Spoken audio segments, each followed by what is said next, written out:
extraído da coleção de livros intitulada de O Livro do Corretor de Imóveis, de Augusto Rastenreiter. Olá! Hoje nosso assunto vai direto num ponto, assim, bem importante de muitos contratos aqui no Brasil. As arras, sabe? Aquele famoso sinal. Aquele valor que a gente paga ou às vezes recebe para meio que amarrar um negócio, né? Para dar uma garantia. Isso.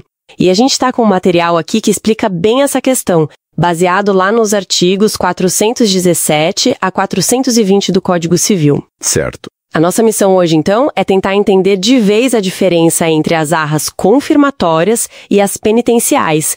E por que isso faz tanta diferença na prática, né? Para quem está assinando um contrato. Ok, vamos lá. Vamos desembrulhar isso. Vamos.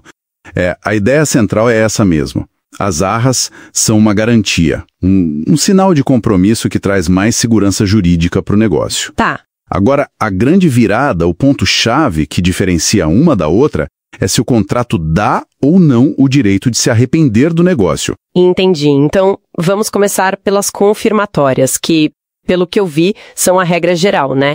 Exato. Se o contrato não diz nada sobre poder desistir, se ele é silente quanto a isso, presume-se que as arras são confirmatórias. E o que isso significa na prática? Significa que elas funcionam como um adiantamento do pagamento, sabe?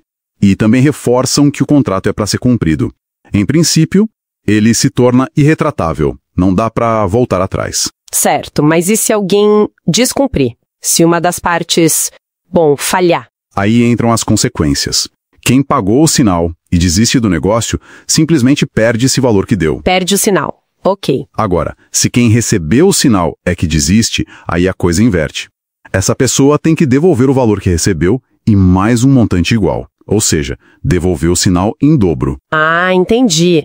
Tipo um exemplo prático, para ficar claro, digamos uma compra de imóvel, sei lá, de 500 mil reais. Aí o comprador dá 50 mil reais de arras confirmatórias. Perfeito. Se esse comprador depois não quer mais o imóvel, ele perde os 50 mil que deu. Certo. Certíssimo. Mas, se for o vendedor quem desiste de vender depois de ter recebido 50 mil... Aí ele tem que pagar 100 mil reais para o comprador. Os 50 mil que recebeu de volta, mais 50 mil como penalidade. Entendi. Devolução em dobro. Exato.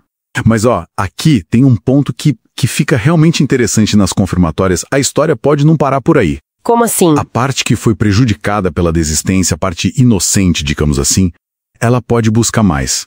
Se ela conseguir provar que o prejuízo dela foi maior do que o valor do sinal, seja o que ela perdeu ou o que recebeu em dobro, sei, ela pode entrar na justiça e pedir uma indenização suplementar para cobrir esse dano maior. Nossa, então não é só perder o sinal ou devolver em dobro e acabou. Pode ter mais coisa. Pode ter mais coisa. E tem outra.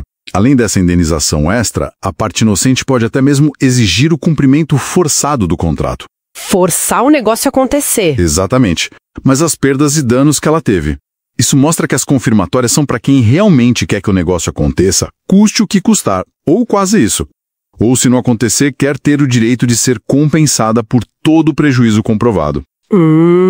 É uma aposta mais forte no contrato mesmo, né? Mas talvez possa levar umas brigas mais longas na justiça. Pode. É um caminho que busca a execução máxima do que foi combinado ou a reparação total. E entendi. Faz sentido. É uma proteção maior para quem quer levar o contrato até o fim mesmo. E as arras penitenciais, como elas funcionam? Bom, as penitenciais são diferentes. Para elas valerem, o contrato precisa dizer expressamente com todas as letras que existe o direito de arrependimento. Ah, tem que estar escrito lá. As partes podem se arrepender, algo assim. Isso, tem que estar claro. E nesse caso, o sinal, as arras, ganham outra função. Elas não são só um adiantamento. Elas funcionam como a própria penalidade, a multa pela desistência. O valor já está pré-fixado ali. E as consequências do arrependimento nesse caso? São mais diretas, eu diria. Quem pagou o sinal e decide se arrepender, perde o sinal. Fim. Perde o sinal e acabou. E se quem recebeu o sinal é que se arrepende, devolve em dobro. E ponto final também. Ponto final mesmo. Mesmo que, sei lá, o prejuízo real de quem não desistiu tenha sido muito maior que o valor do sinal. Exatamente. Isso que é talvez um mais característico aqui. Pagou a multa perdendo o sinal, ou devolvendo em dobro, o assunto está encerrado contratualmente falando. Não cabe pedir indenização suplementar, não importa o tamanho do estrago real. E também, claro, não dá para exigir o cumprimento forçado do contrato depois que alguém exerceu o direito de se arrepender. Entendi. Então, voltando para o exemplo do imóvel. Se os 50 mil reais fossem arras penitenciais. Aí, quem se arrependeu, seja comprador ou vendedor, paga essa conta já definida, perde os 50 mil ou devolve 100 mil e o negócio está desfeito. Acabou ali. Isso traz uma certa previsibilidade, né? Total. Pode ser bem interessante em mercados mais instáveis, ou quando as partes simplesmente preferem essa clareza, essa porta de saída com um custo definido, sabe? Mesmo que esse custo não cubra todo o prejuízo eventual. Evita a briga depois para discutir o tamanho do dano. Faz todo sentido. Então, para a gente recapitular a diferença-chave. As confirmatórias são a regra, o padrão. O foco delas é fazer o contrato valer, tanto que cabe indenização extra e até forçar o cumprimento. Já as penitenciais, não, elas precisam estar escritas no contrato, permitem o arrependimento e o valor do sinal já é a multa final, sem discussão extra. É isso, né? Perfeito, resumiu muito bem. E essa diferença toda, ela conversa com outra figura dos contratos, que é a cláusula penal, né? Aquela multa mais geral para qualquer descumprimento. Ah, verdade. E como elas se relacionam? O STJ, Superior Tribunal de Justiça, já tem um entendimento de que não dá para acumular as arras confirmatórias com a cláusula penal compensatória. Compensatória. Aquela que visa compensar o prejuízo pelo não cumprimento total do contrato. Essa mesma. O STJ entende que seria um bis in idem, ou seja, punir duas vezes pela mesma coisa. O fato de o contrato não ter sido cumprido. A indenização suplementar que já é possível nas confirmatórias, meio que já faz esse papel de compensar o dano total. Ah, entendi. Então, ou é a consequência da arras confirmatória, perda dobro plus possível suplementar, ou é a cláusula penal compensatória, não as duas juntas. Exato. Agora, as arras penitenciais, elas já funcionam por natureza como uma cláusula penal específica para a situação do arrependimento. Elas já são a multa por colar fora. Entendi. Por isso tudo, a clareza na hora de escrever o contrato é, assim, fundamental. O que as partes realmente querem.